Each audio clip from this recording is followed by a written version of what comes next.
DNA polymerase. Since it uses as a DNA template, okay, to catalyze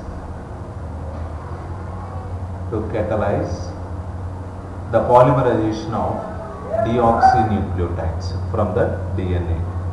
These enzymes are highly efficient enzymes as they have to catalyze polymerization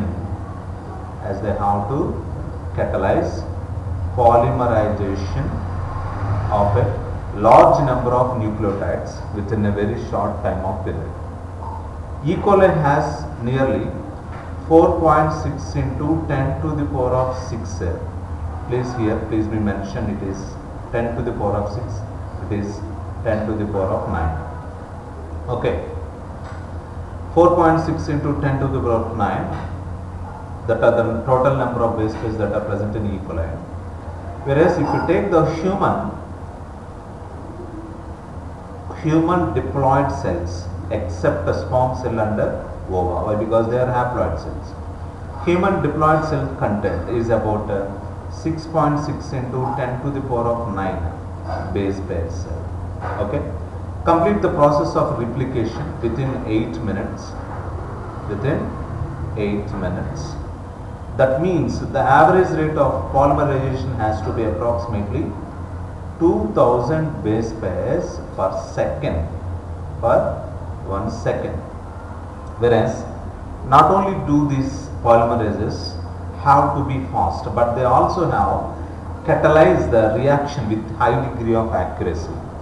Any mistake during replication, if you take any mistake that has happened during replication, okay, which results into the formation of certain mutations, and further energetically replication is very expensive process. If you take the deoxyribonucleosidase and triphosphates serve dual purpose. Okay, these deoxyribose, what are they? Deoxyribose nucleoside. In addition to act as a substrates, they provide energy for all polymerization reactions. The energy is provided by them for all kind of polymerization reactions. Okay. Now here they are same in case of ATP. Okay. This is the replication fork generally seen in the template DNA. Okay. And you can see the continuous synthesis, discontinuous synthesis differences. Okay. Template DNA, a parental DNA strand. Okay. And you can see here this is newly synthesized DNA strands. Understood everyone? After this, in addition to DNA dependent DNA polymerase, many additional enzymes are required for the process of replication. Okay, you understood what is a replication. DNA is a long molecule, since the two strands of DNA cannot be separated in its entire length. But if you take the replication, occurs within a small opening of the DNA helix. At any helix of the DNA, small helix, a replication can be started, referred to as that specific area is referred as a replication fork. What is that called? A replication fork. In addition to this, DNA dependent DNA polymerase catalyze polymerization reactions only in one direction. But here that 5 to 3 end, this creates some additional complications at the replication fork. Consequently, on one strand, the template, if you carefully see the template with polarity 3 to 5 end, or with polarity 5 to 3 end is discontinuous. In the diagram also I have shown you how the discontinuous polymerization was occurring. The discontinuously synthesized fragments, whatever there, the discontinuously synthesized fragments are later joined by the enzyme DNA ligase. DNA ligase.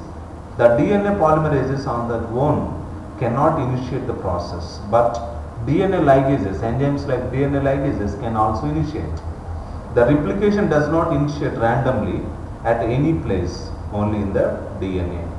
But there is a definite reason in E. coli DNA where the replication originates. Such reasons are termed as a origin of replication. Such reasons are termed as a origin of replications. What are they called? Origin of replications. Now finally, because of the requirement of origin of replication, a piece of DNA, if you carefully see, a piece of DNA, if needed to be propagated during recombinant DNA procedure, they requires a vector. They requires a medium called vector, mediator called vector. Vector provides origin of replication. Further, not every detail, if you carefully see, replication is understood well. In eukaryotes, replication of DNA in eukaryotic cells takes place as at the S phase of the cell cycle. You know very well about synthesis phase. Replication of DNA and cells division cycle should be highly coordinated. A failure in cell division, okay, if the cell division is failure, a failure in cell division after DNA replication results into polyploidy. What is that called? Polyploidy, a chromosomal disorder. Okay. So here, a failure in cell division after DNA replication leads to a chromosomal anomaly called a polyploidy. In the genetics chapter, we are going to learn what is polyploidy. You will learn detailed nature of origin and process occurring at this stage in higher classes. Now, this is for the end of this session for this video.